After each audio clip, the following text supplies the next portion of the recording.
Saudara-saudari semua selamat pagi. Kita mulai dari renungan pagi. Hari ini kita melihat pasal 13. Lukas pasal 13. Pastor Joshua yang berkhotbah. Bertobat, lepas dari kegelapan. Berjalan dalam sekarang. Bertobat, lepas dari kegelapan. Lepas dari setan iblis, lepas dari roh jahat, lepas dari kutukan, masuk dalam kerajaan Allah, bersatu dengan Allah, berjalan sampai sekarang. Sekarang diperjelaskan masa sekarang. Mari kita masuk dalam ayat. Minggu kemarin kita melihat di yang terakhir menerangkan tentang apakah kamu menuju ke kerajaan Allah atau di dunia. Pasal 11 kita menerima Roh Kudus membawa perubahan. Pada saat Yesus datang akan memisahkan orang yang percaya atau tidak. Walaupun di rumah ada sebagian orang percaya miliknya kerajaan Allah, ada yang sebagian miliknya iblis. Sebagian orang berjalan dalam dunia, sebagian orang berjalan ke kerajaan Allah. Di rumah pun demikian. Mungkin ada dua orang berjalan dalam kerajaan Allah dan dua orang berjalan dalam dunia. Yesus berkata, aku datang bukannya membawa damai dunia, tetapi aku membawa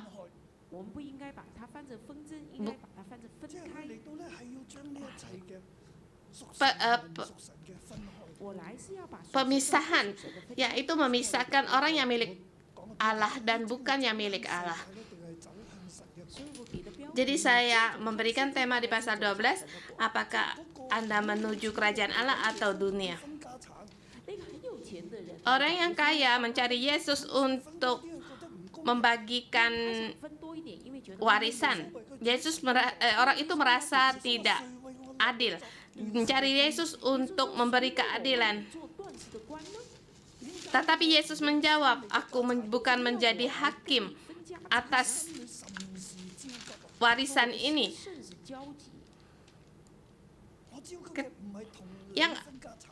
Adakah kamu merasa apa yang sangat mendesak sekali dalam hatiku? Yang kudesak bukanlah hal-hal kekayaan, tetapi keselamatan.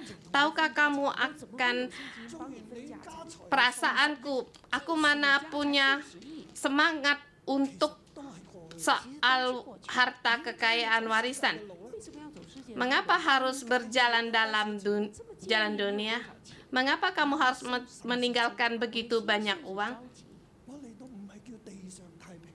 Di sini aku datang bukan membawa damai bagi dunia, tetapi memisahkan.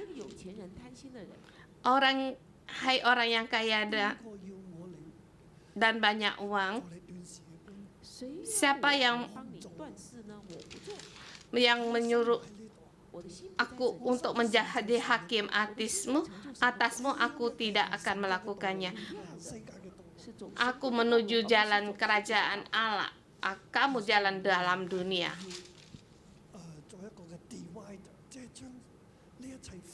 Yesus datang, semua ini harus untuk dipisahkan. Dari keadaan yang demikian, ayat di pasal 12,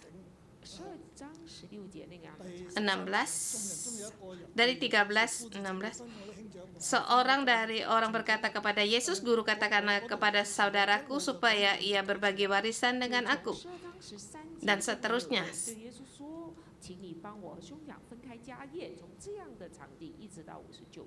Sampai pasal 19 menerangkan tentang orang kaya yang bodoh.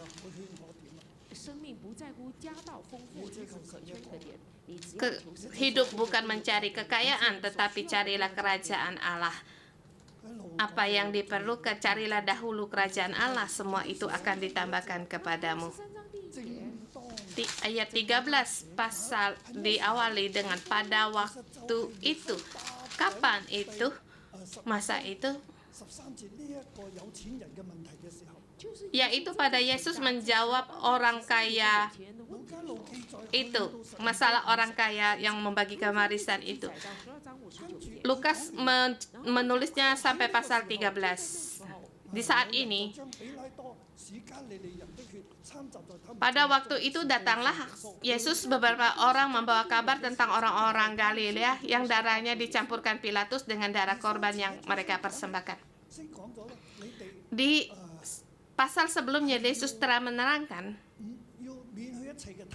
yaitu untuk tidak menjadi serakah. Kamu jangan berjalan dalam jalan dunia, tetapi jalan kerajaan Allah. Bahkan kamu harus bisa memisahkan. Kamu harus tahu ini saatnya apa.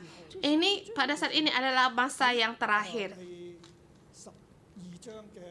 Di pasal 12, di ayat 56 mengatakan, hai orang-orang munafik rupa bumi dan langit, kamu tahu menilainya, mengapa kamu tidak dapat menilai zaman ini?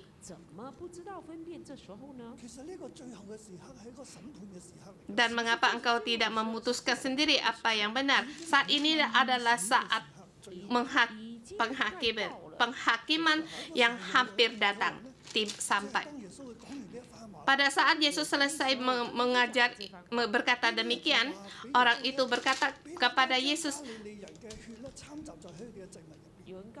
Pilatus mencampurkan darah orang Galilea dengan darah korban yang mereka persembahkan. Ini adalah zaman kekaisaran Roma. Mereka bukan orang Galilea, tetapi dia diperintahkan oleh Herodes. Jadi darah orang Galilea yang dicampurkan dengan darah korban yang akan mereka saperkan. Jadi orang Galilea ini mereka pergi ke Yerusalem untuk membawa korban persembahan. Yerusalem waktu itu di bawah kuasa Pilatus.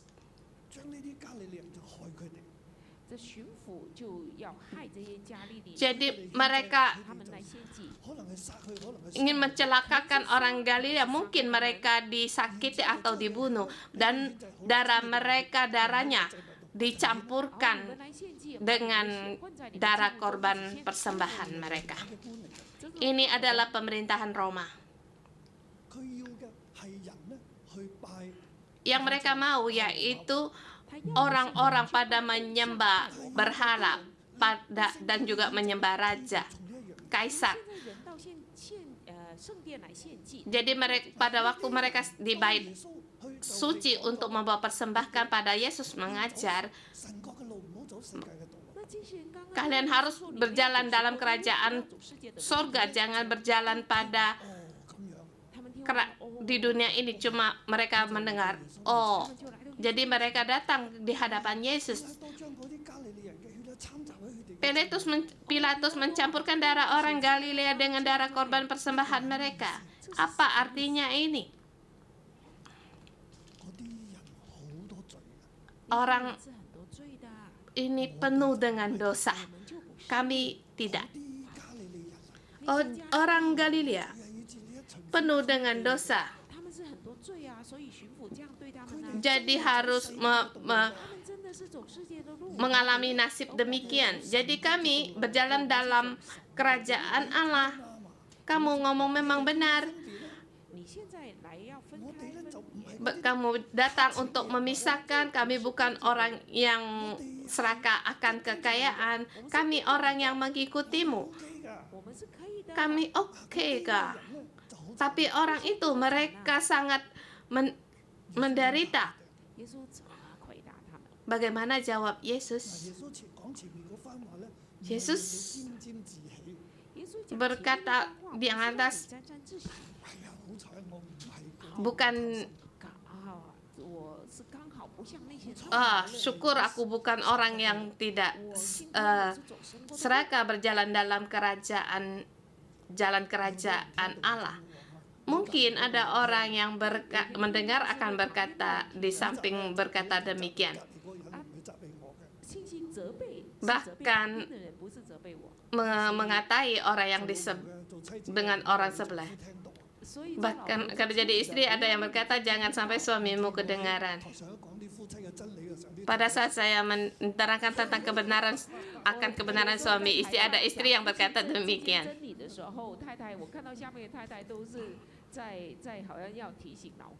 Jadi ada di bawah mimbar juga mengingatkan suaminya. Apa yang kamu lihat? Yesus berkata kepada mereka,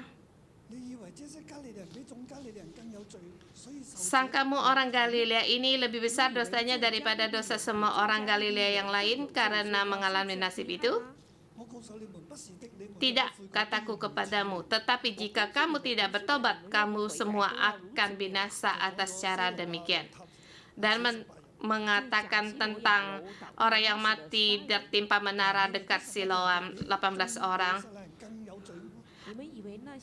Apakah sangkamu 18 orang mati yang ditimpa di menara dekat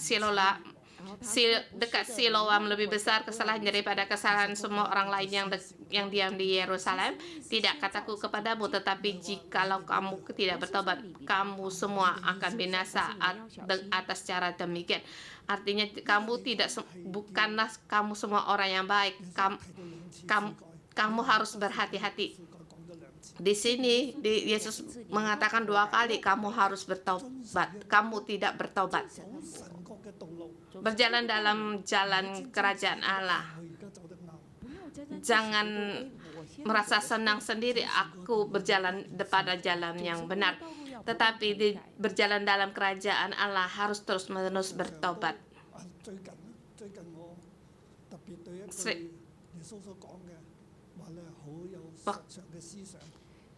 Yang waktu dekat ini apa yang Yesus katakan saya sering-sering merenungkan.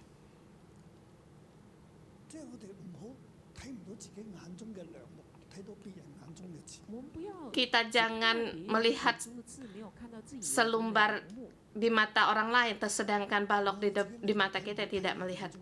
Kita melihat selumbar di mata orang lain, tetapi di mata kita ada balok, kita tidak kelihatan.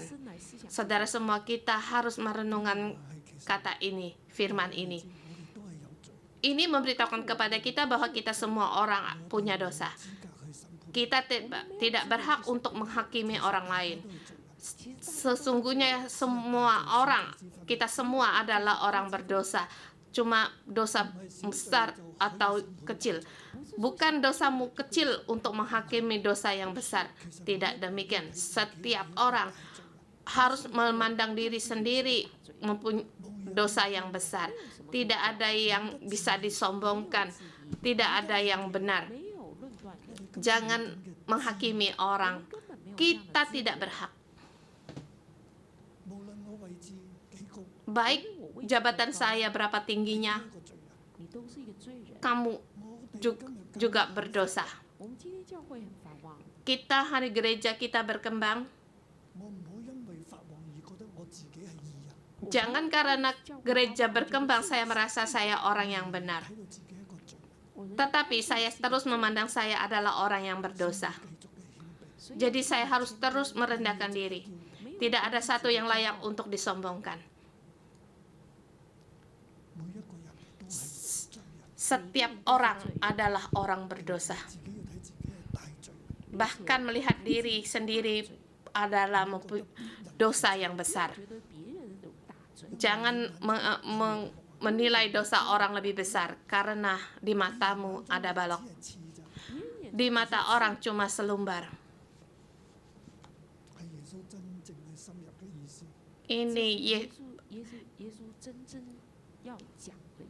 Ini arti yang sangat Yesus mau, arti yang sangat dalam sekali. Kita harus mengampuni.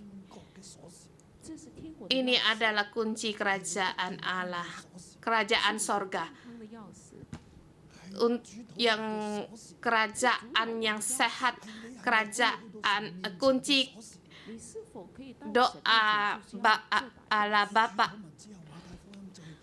doa kunci doa Bapa kami. Di doa Bapa kami kamu lihat bagaimana harus mengampuni orang lain. Yesus, kamu mengampuni orang lain, maka kamu pun diampuni. Kalau kamu tidak mengampuni orang lain, dosamu pun tidak diampuni. Seluruh doa Bapa kami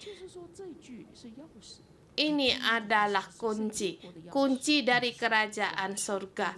Ampuni, baik kamu suka atau tidak suka, kamu gembira atau tidak gembira, itu adalah kunci. Kamu harus melihat diri sendiri adalah orang berdosa. Jadi Yesus di sini berkata, bertobat. Jangan kamu mengira kamu sudah di 611. Kita sungguh sangat baik, Tuhan menjaga kita. Kita setiap orang damai, aman. Di virus ini kita sangat aman. Di dalam kesulitan ekonomi ini kita sangat baik, tidak terpengaruhi. Lihat di situ mereka sungguh sengsara. Kita jangan menyombongkan diri. Jangan mengira sendiri sudah mendapatkan. Sudah mengira sudah berjalan dalam kerajaan Allah. Kita meremehkan orang atau membanggakan diri sendiri. Jadi kita harus bertobat. Di luar, kesengsaraan orang lain adalah menjadikan peringatan bagi kita. Kita tidaklah lebih baik dan lebih baik dari mereka. Kalau kita tidak bertobat, sama nasib kita seperti mereka demikian. Tidak ada satupun yang lebih dari kita yang lebih baik daripada mereka. Dengan perumpamaan ini Yesus mengajar mereka seperti pohon ara. Yesus mengatakan perumpamaan di situ, seorang mempunyai pohon ara yang tumbuh di kebun anggur. Ia datang untuk mencari buah pada pohon itu, tetapi ia tidak menemukan. Lalu ia berkata kepada pengurus kebun itu, sudah 3 tahun aku datang mencari pohon buah ara dan aku tidak menemukannya. Tebanglah pohon ini. Untuk apa ia hidup di tanah ini dengan percuma? Tetapi pengurus kebun itu berkata, biarlah Tuhan, berilah dia tumbuh tahun ini lagi. Aku akan mencangkul tangannya sekalian dan memberi pupuk kepadanya. Mungkin tahun depan ia berbuah. Jika tidak, tebanglah dia. Yesus mengatakan perumpamaan ini, yaitu kita harus bertobat, berbuah, buah kehidupan. Di dalam hidup kita harus berubah. Dalam hidup kita harus menghasilkan buah kerajaan sorga. Buah itu adalah perubahan dalam hidupmu. Kalau hidupmu tidak berubah, juga harus binasa, juga harus ditebang, dan juga tidak bisa masuk dalam kerajaan Allah. Jadi kamu menuju jalan kerajaan Allah, dunia atau kerajaan Allah, jangan melihat sekarang keadaanmu sudah sangat baik. Kamu harus terus berjalan mengikuti Yesus. Kamu harus berbuah, mempunyai buah kehidupan, bertobat, menghasilkan buah kehidupan. Damai, sukacita, sabar, lemah lembut, mengampuni,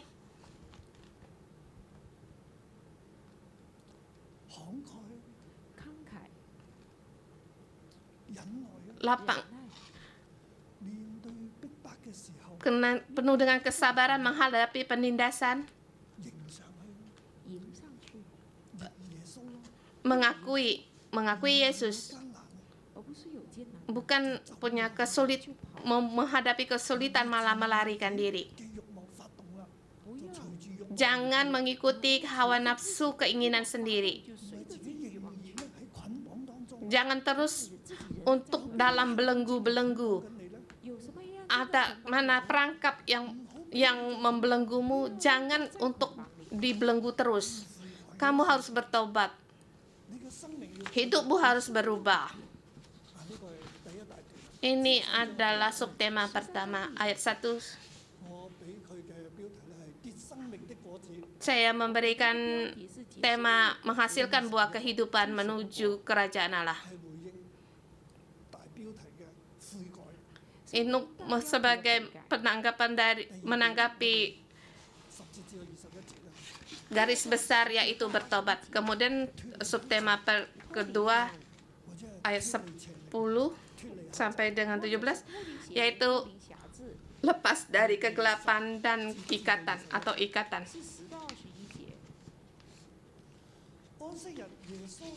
Ayat pada waktu suatu kali Yesus sedang mengajar dalam salah satu rumah ibadah pada hari Sabat. Yesus di hari Sabat masuk dalam rumah ibadah untuk mengajar. Keadaan ini diubah. Bukan tadi seperti di jalan banyak orang berkumpul, tetapi ini di hari Sabat mengajar di rumah ibadah. Saya yakin ini dia mengajarkan tentang kerajaan, tentang kebenaran kerajaan surga, yaitu dia akan menuju ke Yerusalem, keselamatan Allah. Di situ ada seorang perempuan yang telah 18 tahun dirasuk roh sehingga ia sakit sampai bungkuk punggungnya dan tidak dapat berdiri lagi dan dengan tegak. Di teks asli ada seorang perempuan cacat dirasuk roh.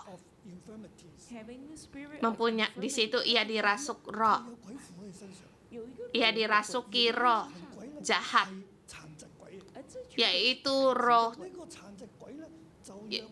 cacat, sehingga membuatkan dia sakit 18 tahun hingga bungkuk punggungnya dan tidak dapat berdiri. Dalam 18 tahun punggungnya terus bungkuk. Sebelumnya dia adalah tegak, tetapi dalam 18 tahun ia tidak bisa berdiri tegak karena di situ ia dirasuki roh. Ingat, ini adalah pada hari Sabat. Yesus melihat, memanggil dia dan berkata, "Hai ibu, penyakitmu telah sembuh." Di sini telah sembuh, dilepaskan. Kamu telah dari sakit ini, kamu telah dilepaskan. Dengan berkata demikian, ia meletakkan tangannya di atas perempuan itu dan seketika itu juga berdiri perempuan itu dan memuliakan Allah. Ia memuliakan Allah. Sebelumnya dia bungkuk. Pada Yesus meletakkan tangannya dan berkata kepadanya, "Sembuhlah, telah sembuhlah. Penyakitmu telah sembuh." Firman Allah datang masuk kepadanya. Yesus meletakkan tangannya. Kuasa Roh Kudus ada pada perempuan itu. Perempuan itu sehingga langsung berdiri dan roh jahat itu langsung pergi meninggalkan dia. Dari belenggu roh jahat itu dia dilepaskan, disembuhkan. Sehingga perempuan itu di rumah ibadah memuliakan Allah. Tetapi kepala rumah ibadah gusar karena Yesus menyembuhkan orang pada hari Sabat. Ia berkata kepada orang banyak, "Ada 6 hari untuk bekerja, karena itu datanglah pada salah satu hari untuk disembuhkan, jangan pada hari Sabat." Ada 6 hari kamu bisa untuk menyembuhkan dia. Mengapa kamu pada hari Sabat menyembuhkan dia? Saya ingin bertanya kepada saudara-saudari. Kita mengajarkan tentang 10 perintah. Apa yang kamu dapati? Hari Sabat bolehkah untuk menyembuhkan? Apa makna dari Sabat? Apa artinya 6 hari bekerja itu arti sesungguhnya? 6 hari bekerja bukan berarti hari ke-7 tidak usah bekerja. 6 hari kamu bekerja untuk dirimu sendiri yang menjadi kamu bekerja. Tetapi hari ke-7 kamu membawa dirimu sendiri dan membawa orang lain bersama untuk beribadah kepada Tuhan. Saya memberikan tiga hari kemudian. Pertama, repose,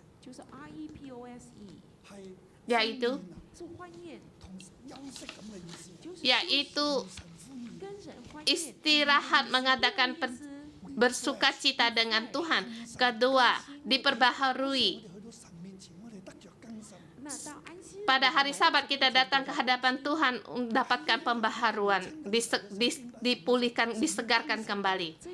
Di hari itu kita beribadah pada Tuhan, kita diperbaharui. Jadi saya sangat percaya sekali pada saat saudara-saudari semua kamu datang pada saat kamu datang ke gereja, pada naik tangga, mungkin sebelumnya kamu merasa beban berat, atau pada saat kamu naik di tangga, kamu sangat masuk ke pintu gereja, kamu sudah terharu karena Roh Kudus telah menjamahmu dan bekerja, dan saatnya kamu diperbaharui. Pada saat kamu selesai, kamu keluar, kamu seluruhnya berbeda, mendapatkan kembali kesegaran, kekuatan kembali, dipenuhi Roh Kudus, tidak sama kan?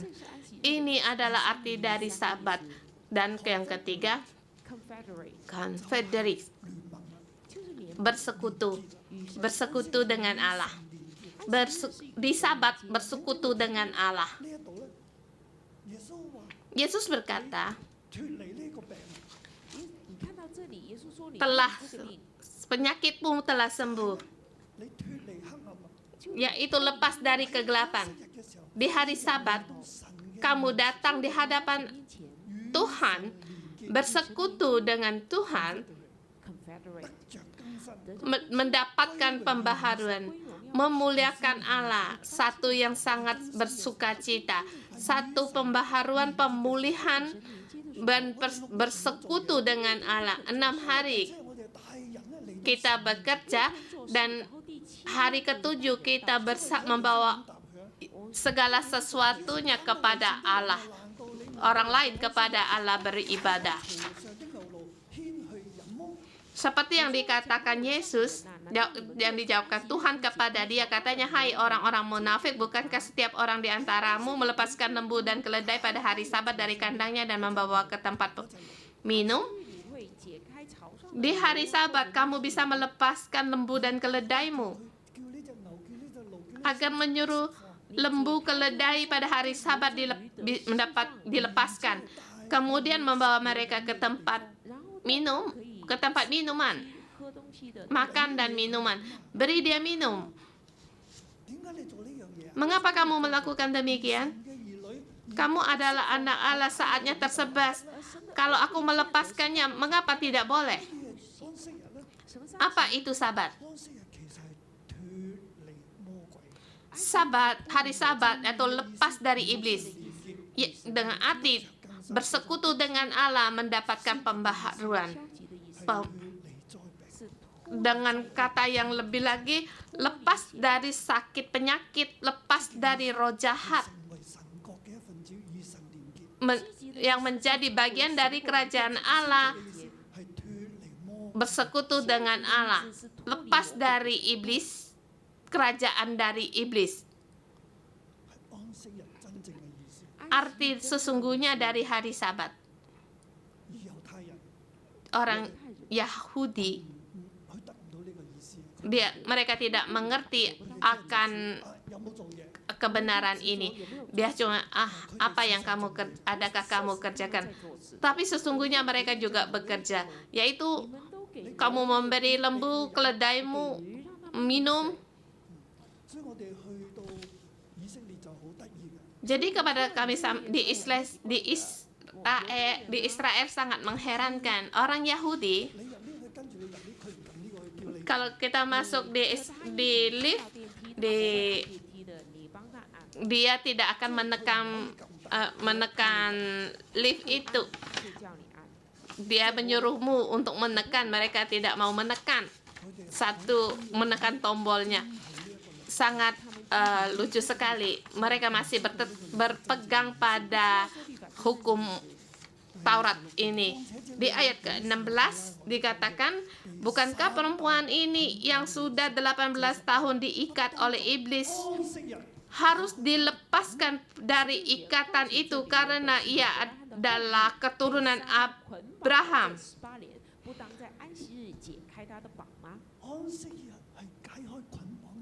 Hari Sabat adalah hari melepaskan ikatan-ikatan, melepaskan ikatan dari setan. Saatnya untuk berhubungan dengan Tuhan.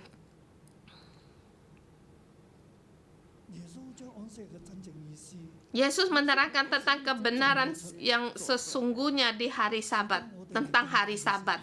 Jadi pada saat kita beribadah, kita harus sungguh-sungguh datang di hadapan Allah, bersekutu dengan Allah. Kebenaran mengajarkan kita untuk mendapatkan kebebasan. Kebenaran masuk. Seperti di hari Sabat masuk. Kebenaran hari Sabat masuk, kita mendapatkan kebebasan dan mendapatkan kelepasan. Orang Yahudi menerangkan tentang ibadah masih terikat dari ikatan belenggu yang tentang pekerjaan. Tidak boleh bekerja ini, tidak boleh begitu. Tetapi sesungguhnya di hari Sabat membawa kamu dan membawa orang yang lain di hadapan Allah untuk mendapatkan kelepasan pembaruan yang baru. Seterusnya kita melihat di ayat seterusnya.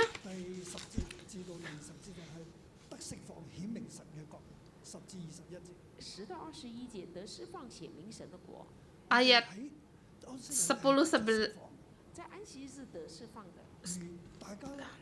17 dan 21 kita melihat mereka melihat Yesus menuju Yerusalem. Mereka juga di situ mendapatkan kelepasan, menunjukkan akan kerajaan, kemuliaan kerajaan Allah, yaitu di ayat 10 sampai 17 menerangkan tentang kuasa kerajaan Allah untuk melepaskan kekuasaan, dan di ayat 17 di situ 18 menerangkan tentang kerajaan Allah. Di situ sebelumnya Yesus tentang orang perempuan yang sak bungkuk itu, dan Yesus di situ menerangkan tentang perumpamaan yang lain, yaitu tentang perumpamaan biji sesawi, yaitu perempuan disembuhkan, roh iblis pergi meninggalkan itu, menerangkan tentang kerajaan Allah. Dengan apa mengumpamakan tentang hal kerajaan Allah itu, maka ia berkata, ia seumpama biji sesawi yang diambil dan ditabur orang ke kebunnya. Biji itu tumbuh menjadi pohon dan burung-burung di udara bersarang pada cabang-cabangnya. Tuhan, perempuan yang diikat oleh kuasa dirasuki iblis 18 tahun. Orang menghina dia, orang merasa dia orang yang berdosa, merasa dia orang yang tidak berguna, bahkan karena orang merasa dia orang yang mempunyai dosa besar sehingga memiliki nasib yang demikian. Tetapi sesungguhnya dia sangatlah kecil, karena kerajaan Allah masuk ke dalamnya. Dia seumpama biji sesawi yang sangat kecil sekali, tetapi ia akan menjadi bertumbuh dibandingkan dengan orang lain. Dia lebih akan tinggi dibandingkan dengan orang di luar kerajaan Allah. Dia lebih besar Bahkan dia akan tumbuh menjadi pohon dan burung-burung di udara bersarang pada cabang-cabangnya. Burung-burung di udara dimaksud yaitu adalah bangsa-bangsa. Burung-burung boleh diumpamakan juga yaitu adalah iblis. Tetapi saya yakin yang dimaksud oleh Yesus ini burung-burung itu adalah bangsa-bangsa. Bangsa-bangsa juga mempunyai kuasa kegelapan. Tetapi bangsa-bangsa di sini, di atas pohon ini, mendapatkan perlindungan yang menerangkan yang tentang kehidupan kita. Yesus mengajar tentang kerajaan Allah. Karena kita percaya membawakan pengaruh bagi orang lain, seperti burung-burung yang bersarang di pada cabang-cabangnya. Seperti kita gereja 611 yang mulanya saya adalah orang yang yang tidak ternama, saya penuh dengan roh jahat, sangat gelap. Saya merasa saya sangat najis. Ada satu hari Yesus melepaskan saya. Saya datang.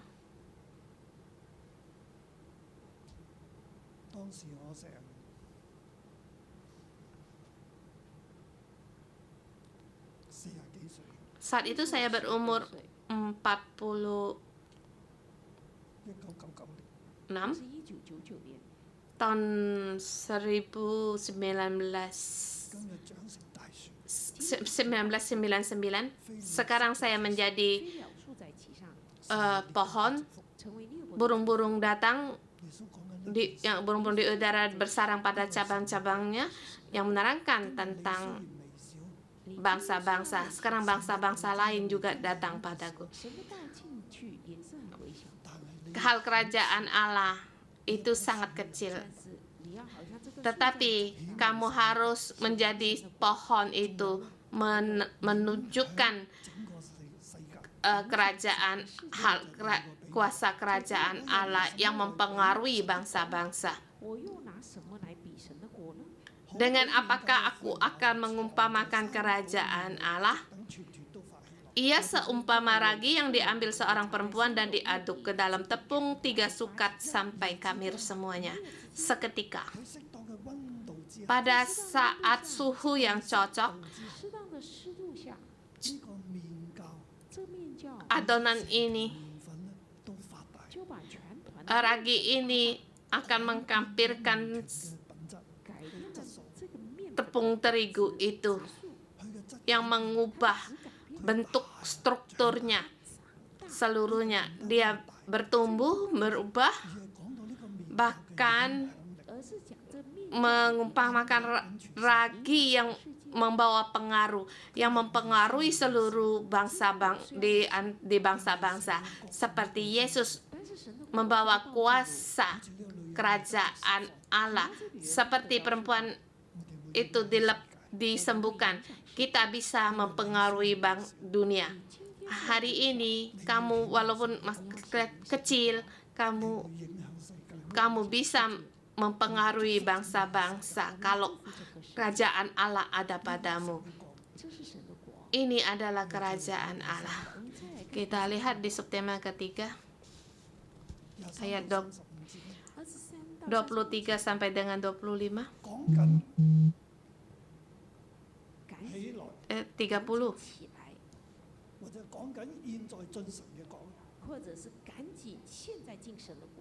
Masuk dalam kerajaan Allah sekarang.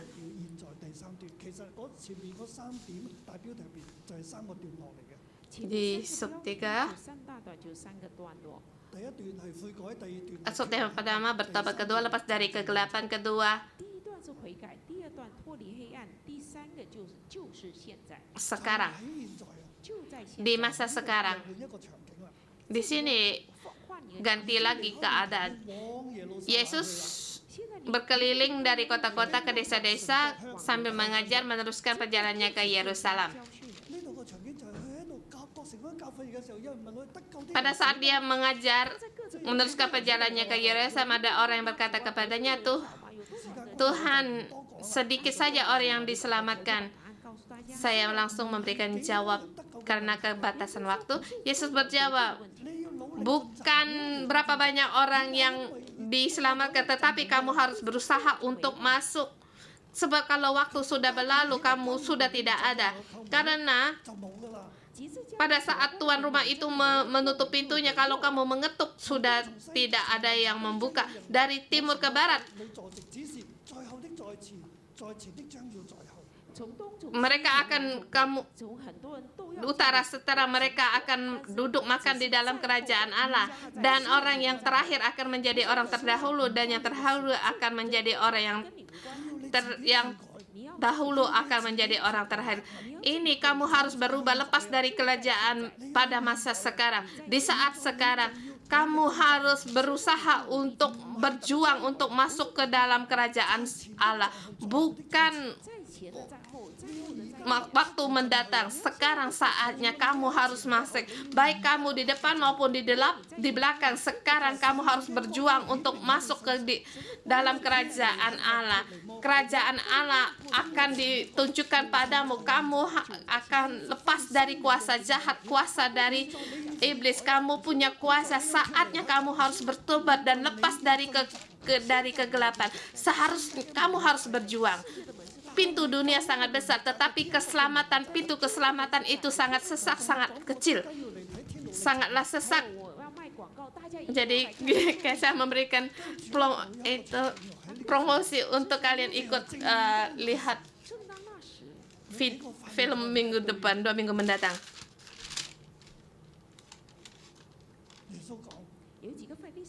Di sini ada beberapa orang Farisi berkata kepada Yesus, tinggalkan tempat ini karena Herodes hendak membunuhmu. Orang itu adalah utusan dari Herodes. Yesus berkata kepada mereka, pergi dan katakan kepada serigala itu, aku mengusir setan menyembuhkan orang pada hari ini dan besok, dan pada hari ketiga aku akan selesai. Di sini punya arti. Yesus berkata, hari ini, besok, dan selusa, hari pertama, kedua, dan ketiga. Sekarang saya masih mengusir setan dan menyembuhkan orang, mengajar tentang kerajaan Allah. Sekarang gunakan kesempatan ini baik-baik untuk mendapatkan masuk dalam kerajaan Allah. Sebab pada saat yang berlalu, pintu tertutup, sudah tidak punya kesempatan lagi. Sekarang harus berjuang untuk masuk. Jadi hari ini, besok aku masih untuk ada di sini, tetapi hari ketiga aku selesai. Selesai, sudah tidak ada lagi pintu kerajaan Allah akan tertutup. Jadi saatnya sekaranglah kamu bertobat untuk masuk dalam kerajaan Allah. Jadi di sini, Yerusalem, lihatlah Yerusalem, kamu tidak peduli akan aku. Yerusalem akan menjadi tempat yang sunyi. Herodes, kamu akan melihat Yerusalem akan menjadi tempat yang sunyi.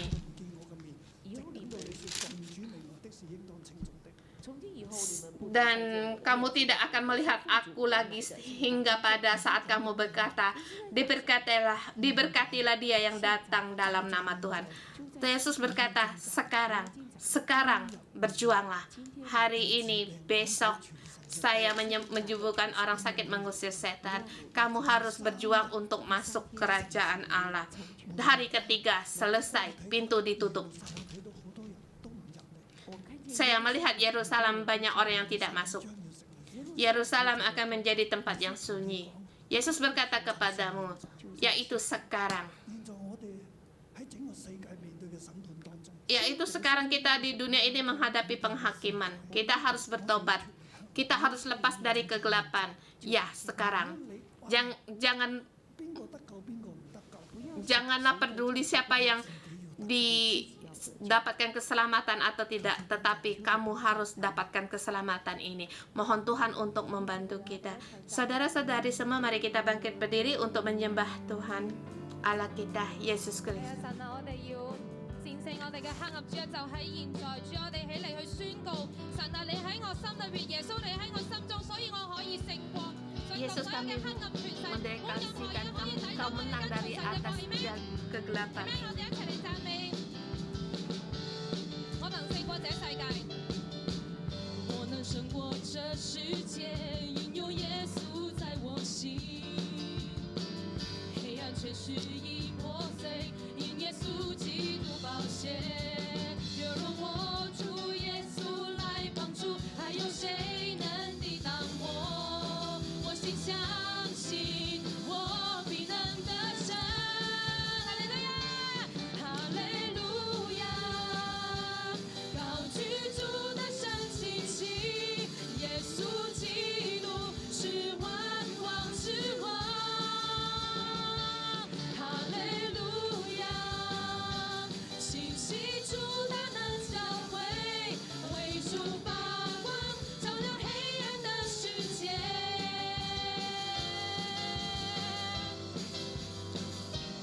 加油！我能勝過這世界，因有耶穌在我心。黑暗全是已破碎，因耶穌基督寶血。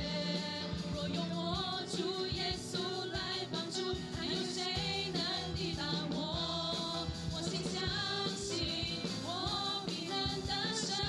再嚟，我能戰勝這世界，我能勝過這世界，因有耶穌在我心。黑暗全是已破碎，因耶穌基督寶血。若用我主耶穌來幫助，還有誰能抵擋我？我心相信，我必能得勝。哈利路亞，高舉主的聖清旗，耶穌基督是萬王之王。哈利路亞，信息主大能教會，為主發光，照亮黑暗的世界。哈利路亞，高舉主的聖清旗，耶穌基督是萬王之王。哈利路亞，信息主大能教會，為主發光，照亮黑暗的世界。弟兄姊妹，我哋一齊方言去使自己嘅靈興起，幫助自己嘅靈去興起。你可以勝過世界，我哋每一個人都可以勝過世界。 Mari kita berdoa bahwa kita setiap orang bisa mengubah dunia ini, mempengaruhi dunia ini.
Haleluya, haleluya.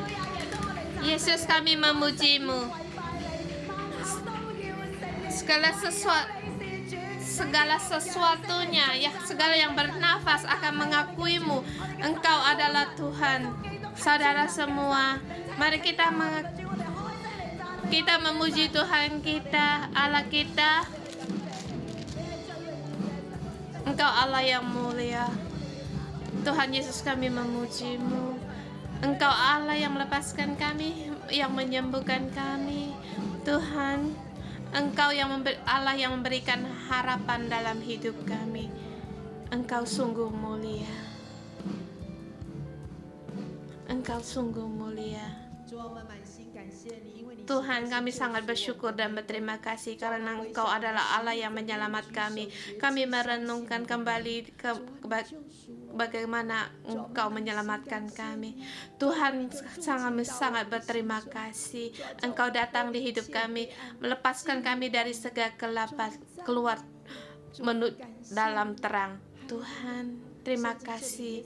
Di sini Yesus berkata, tidak, kalau kamu tidak bertobat, kamu pun semua akan binasa. Yesus berkata kepadamu, tidak, kataku kepadamu, jika kamu tidak bertobat, kamu semua akan binasa. Saudara semua, kita di renungan pagi ini bukan kita untuk merasakan kita benar, tetapi Tuhan mengajarkan kita untuk bertobat. Kamu boleh dimanapun kamu berada, kamu boleh duduk di tanah atau sujud, atau silakan duduk. Kita merenungkan apa yang harus, adakah orang yang berkata kepada kita untuk bertobat, atau kita merasa kita sendiri di manakah kita harus bertobat dan berkata, Tuhan, kami tidak layak. Bukalah kami, terangilah kami dengan Roh Kudus. Bukan karena kami benar, tetapi Tuhan, berilah kesempatan bagi kami. Saudara semua, kita berikan waktu kita berhadapan dengan Tuhan.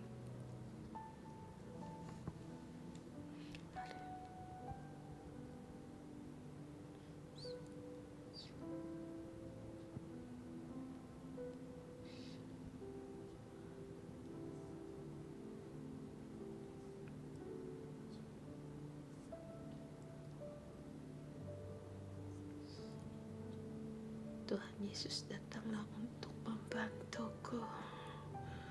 Lepaskanlah aku. Ampunilah aku. Aku mau bertobat ya Bapa. Mohon Roh Kudus Engkau menolongku, menerangiku. 用你自己耳朵听得见的声音来表达你悔改的心。 Bisikanlah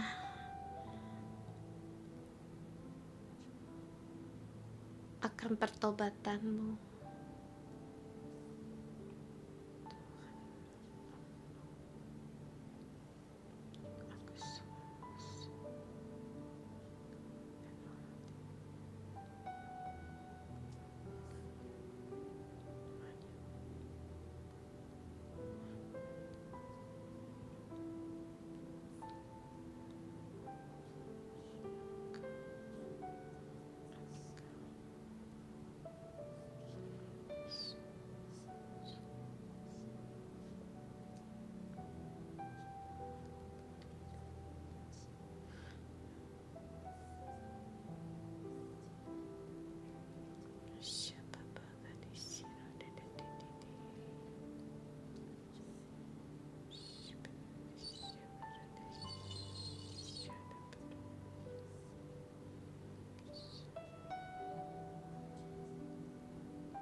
Tuhan Yesus, kami berterima kasih. Tuhan, terima kasih Engkau selalu bersabar atas aku dengan kesabaran-Mu yang tidak terbatas, dengan kasih-Mu yang tidak terbatas. Roh Kudus, terima kasih Engkau mau tinggal di dalamku, mendengar banyak kata yang berbelok, mendengar banyak sekali kehendak yang Tuhan tidak berkenan, tetapi Engkau tidak membiarkan aku, tidak meninggalkan aku. Engkau ada di dalamku, menunggu aku untuk bertobat. Roh Kudus, Engkau menunggu aku untuk menggunakan waktuku datang di hadapan-Mu, menerangi aku pada saat aku bersalah kepadamu, berdosa padamu. Engkau langsung menasehati aku, menegur aku. Aku tidak mau Engkau menderita di dalamku, baik dalam kelakuanku, kata-kataku, dalam mengikutimu. Roh Kudus, ampunilah kesalahanku.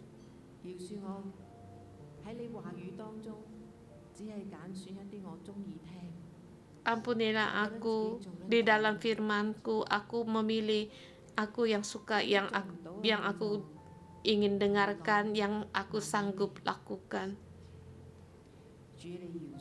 Tuhan, ampunilah aku. Ampunilah aku merasa benar sendiri, merasa diri sangat lapang dada.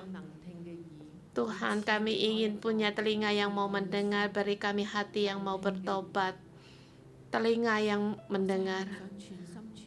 Kami sungguh-sungguh ingin seluruhnya mengikutimu. Tuhan, kami sangat rindu.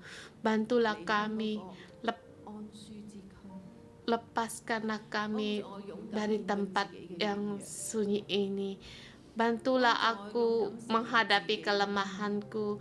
Bantulah aku mengakui ketidaksanggupanku, kejelekanku. Tolonglah aku ya Tuhan, karena Engkau, aku mohon Roh Kudus ada di dalamku. Roh Kudus bersuka cita dan merasa nyaman di dalam itu, bukan selalu mendengar kata-kata yang tidak mengenakan telinga. Tuhan, tolonglah kami setiap orang di hari ini, baik dimanapun kami berada. Kami mau hidup yang nyata. Kami di hadapan-Mu hidup yang nyata. Kami selalu datang di hadapan-Mu. Roh Kudus, kami datang di hadapan-Mu seluruh. Engkau tinggal di dalam kami. Apa yang kami katakan, apa yang kami lakukan, keputusan kami, semuanya Engkau tahu. Berilah kami hidup bukan dalam persembunyian kami, tetapi kami hidup dalam terang. Tuhan, bantulah kami agar kami hidup untuk menunjukkan kasih kami terhadap kami, bukan dengan cuma perkataan terhadap orang kami mengasihi Yesus, tetapi kami sungguh-sungguh hidup untuk mengasihi-Mu, hidup dalam kehendak-Mu ya Tuhan. Tolonglah kami ya Tuhan Yesus. Tuhan Yesus, terima kasih sekali dan sekali lagi Engkau memberikan kesempatan bagi kami. Tuhan, kami sesungguhnya seperti cabang yang kering, tetapi Tuhan, Engkau memberikan kesempatan lagi kepada kami. Engkau melepaskan kami dari kegelapan. Tuhan, di dalam tidak mengampuni, dalam menghakimi sesama kami. Tuhan, siapakah aku? Aku orang yang berdosa. Kami semua adalah orang yang berdosa. Apakah hak kami untuk menghakimi orang lain? Tuhan, ampunilah kami. Ampunilah kami semua ya Tuhan. Agar kami bisa melihat balok di depan kami. Jangan melihat selumbar di mata orang lain. Tuhan, tolonglah kami, beri kami hati yang untuk merendahkan diri. Tuhan, kami tahu pada saat kami mau merendahkan diri dan bertobat, Tuhan, Engkau pasti akan mengampuni dosa kami. Kami tidak mau berjalan dalam dunia ini, tetapi kami mau mengikuti Engkau. Tuhan, tolonglah kami. Tuhan, tolonglah kami hati yang bertobat untuk terus menyala, agar kami tidak terperangkap dalam kesombongan tinggi hati kami. Kami mau mengikuti Engkau dengan setia. Tuhan, beri kami agar belajar untuk mengampuni, dan kami bisa menghasilkan buah kehidupan. Tuhan, Engkau ada di depan kami. Engkau datang dan kami melihat adakah dalam hidup kami berbuah kehidupan. Tuhan, kami tahu kami tidak sanggup, tetapi Tuhan, Engkau sungguh mau kami untuk menghasilkan buah di dalam belenggu ikatan. Seperti yang katakan perempuan yang 18 tahun dalam sakitnya. Tuhan, perempuan ini sama. Tuhan, saudara semua, kita rasakan Tuhan, perempuan ini, dia di dalam 18 tahun, bagaimana dia diikat oleh penyakit dan dia dihina orang lain. Bahkan dia tidak bisa untuk mengangkat muka. Tuhan, di dalam hidup kami juga dalam keadaan yang demikian. Kami dibelenggu, diikat. Kami tidak bisa mengampuni. Kami penuh dengan dendam, pertikaian, iri hati, membanding-bandingkan, menggerutu, bersukut-sukut, berakar pahit. Seperti perempuan telah menderita 18 tahun. Di dalam hidup kami juga mengalami banyak sekali penderitaan, dalam tekanan-tekanan. Tuhan, Engkau berbelas kasihan kepada perempuan ini.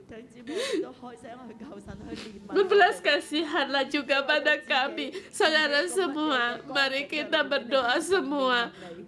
Ke dalam keadaan apa yang kau hadapi sekarang, mohon Tuhan untuk melepaskan kita, menyembuhkan kita.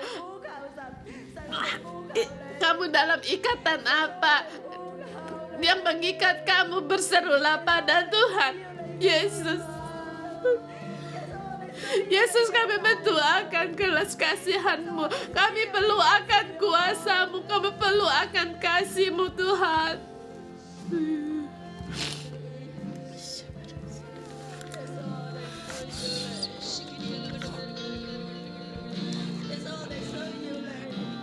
Tuhan Yesus, kami perlu akan Engkau.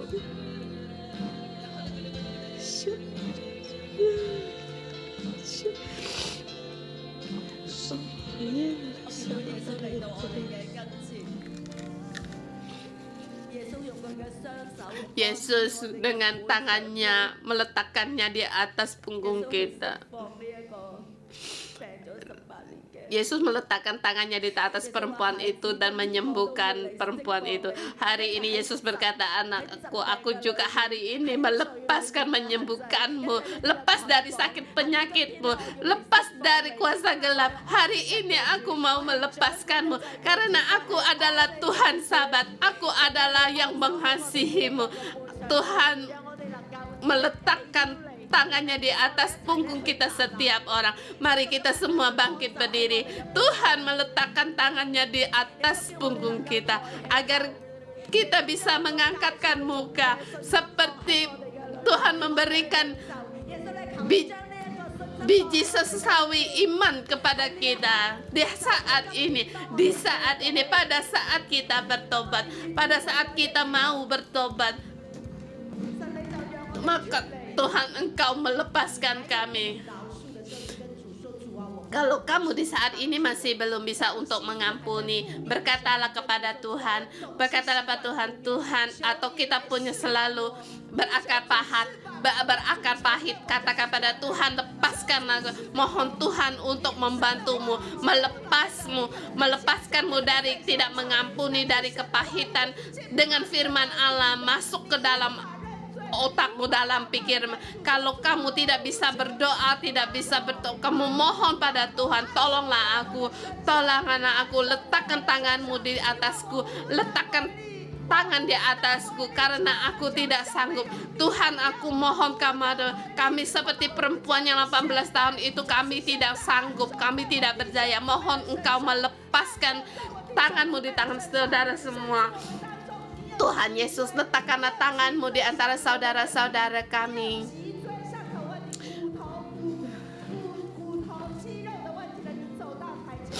Di saat ini kalau ada yang sakit tulang, silakan maju ke depan untuk didoain. Saudaramu sebagai wakil Tuhan untuk menopangkan tangan. Saatnya sekarang Tuhan menyembuhkan. Saya mau mengundang untuk staf gereja untuk meletakkan tangan kepada saudara semua sebagai wakil dari Yesus. Kalau kamu letakkan tangan pada mereka seperti Yesus meletakkan tangannya pada mereka. Tuhan, sembuhkanlah kami orang yang mempunyai sakit penyakit. Saudara kami yang di online, engkau juga harus meletakkan tanganmu di punggung saudara-saudari kami. Kerajaan Allah datang kepada saudara semua dimanapun kamu berada. Mohon Engkau, kerajaan surgamu datang, kerajaan Allahmu datang di dalam hidup mereka.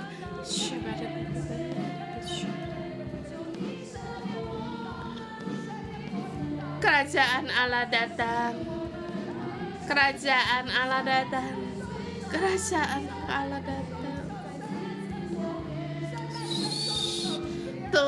Tuhan, karena kuasa tanganmu yang Kau letakkan di atas tubuh kami, Engkau yang meletakkan tangan di atas tubuh kami semua. Tuhan Roh Kudus, Engkau yang bekerja.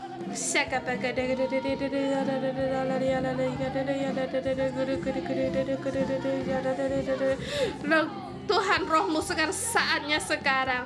Tuhan, kami menyatakan, kami bertobat, kami menyatakan, Engkau menyatakan untuk mengampuni dan mendapatkan kebebasan dan dilepaskan, dapatkan kemerdekaan.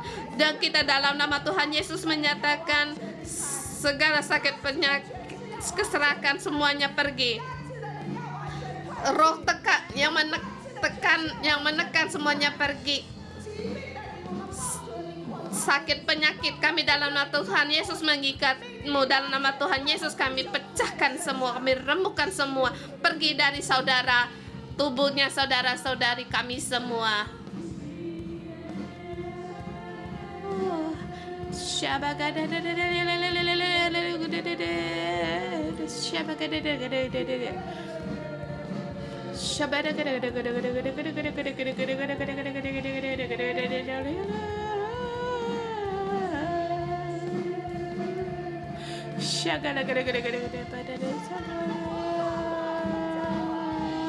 Lewat gerejamu, dari gerejamu, meliputi seluruh dunia, kuasamu lewat gereja, lewat saudara-saudari kamu,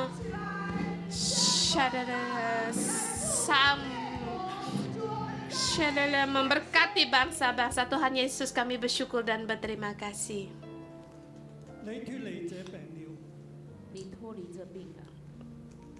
Penyakitmu telah sembuh. Penyakitmu telah sembuh. Penyakitmu telah sembuh.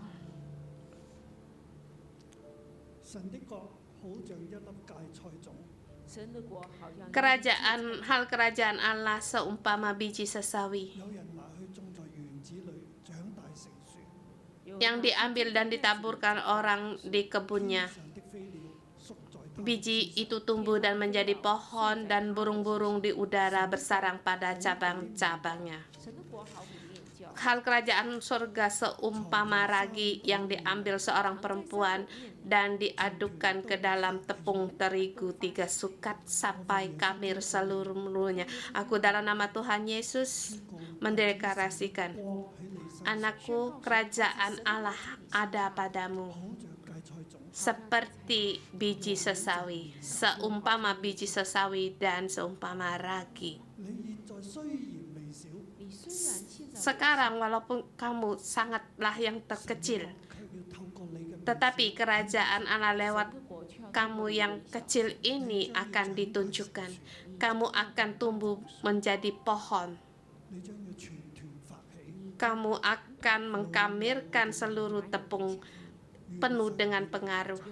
Mohon Tuhan untuk menyertaimu, memberkatimu. Dalam nama Tuhan Yesus memberkatimu. Amin.